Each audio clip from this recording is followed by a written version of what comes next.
Praise the Lord. सबको जय मसीह की। प्रभु का धन्यवाद करते हैं। आइए मेरे भाई बहनों, आज हम नीति वचन अध्याय 15 पढ़ते हैं। प्रभु की अनुग्रह से, मदद सहायता से। हालेलुया। कोमल उत्तर सुनने से गुस्सा ठंडा हो जाता है, परंतु कटु वचन से क्रोध भड़क उठता है। बुद्धिमान ज्ञान का ठीक बखान करते हैं, परंतु मूर्खों के मुंह से मूढ़ता उभर आती है। यहोवा की आंखें सब स्थानों में लगी रहती है, वह बुरे भले दोनों को देखती रहती है। शांति देने वाली बात जीवन वृक्ष है, परंतु उलटफेर की बात से आत्मा दुखित होती है। मूढ़ अपने पिता की शिक्षा का तिरस्कार करता है, परंतु जो डांट को मानता है वह चतुर हो जाता है। धर्मी के घर में बहुत धन रहता है, परंतु दुष्ट के उपार्जन में दुख रहता है। बुद्धिमान लोग बातें करने से ज्ञान को फैलाते हैं, परंतु मूर्खों का मन ठीक नहीं रहता। दुष्ट लोगों के बलिदान से यहोवा घृणा करता है, परंतु वह सीधे लोगों की प्रार्थना से प्रसन्न होता है। दुष्ट के चाल चलन से यहोवा को घृणा आती है, परंतु जो धर्म का पीछा करता है उससे वह प्रेम रखता है। जो मार्ग को छोड़ देता उसको बड़ी ताड़ना मिलती है, जो डांट से बैर रखता है वह अवश्य मर जाता है।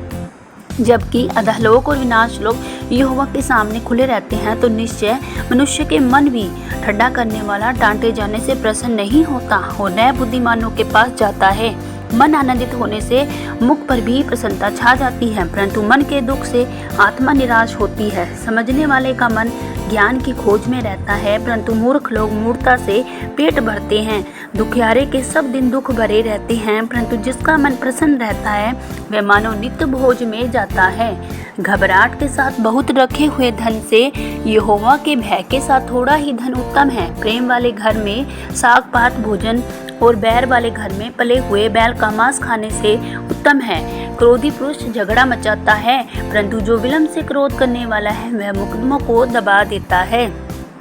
आलसी का मार्ग कांटों से रुंधा हुआ होता है, परंतु सीधे लोगों का मार्ग राजमार्ग ठहरता है। बुद्धिमान पुत्र से पिता आनंदित होता है, परंतु मूर्ख अपनी माता को तुच्छ जानता है।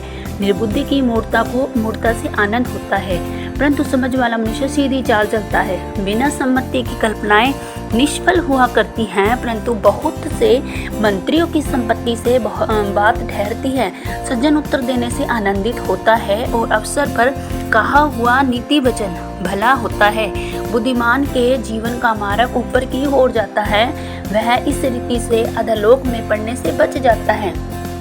यहोवा अहंकारियों के घर को ढा देता है, परंतु विधवा की सीमाओं को अटल रखता है। बुरी कल्पनाएं यहोवा को घिनौनी लगती है, परंतु शुद्ध जन के वचन मन भावने हैं। लालची अपने घराने को दुख देता है, परंतु घूस से घृणा करने वाला जीवित रहता है। धर्मी मन में सोचता है कि क्या उत्तर दूं, परंतु दुष्टों के मुंह से बुरी बातें उबल आती हैं। जो यहोवा दुष्ट से दूर रहता है, परंतु धर्मियों की प्रार्थना सुनता है। आंखों की चमक से मन को आनंद होता है और अच्छे समाचार से हड्डियां पुष्ट होती है। जो जीवनदायी डांट कान लगाकर सुनता है वह बुद्धिमान के संग ठिकाना पाता है। जो शिक्षा को सुनी अनसुनी करता वह अपने प्राण को तुच्छ जानता है, परंतु जो डांट को सुनता है वह बुद्धि प्राप्त करता है। यहोवा के भय मानने से शिक्षा प्राप्त होती है और महिमा से पहले नम्रता आती है। आमीन। प्रभु आप सबको नीति वचन पढ़े जाने और सुने जाने पर बहुत आय से आशीष और बरकत दे। सबको जय मसीह की। God bless you.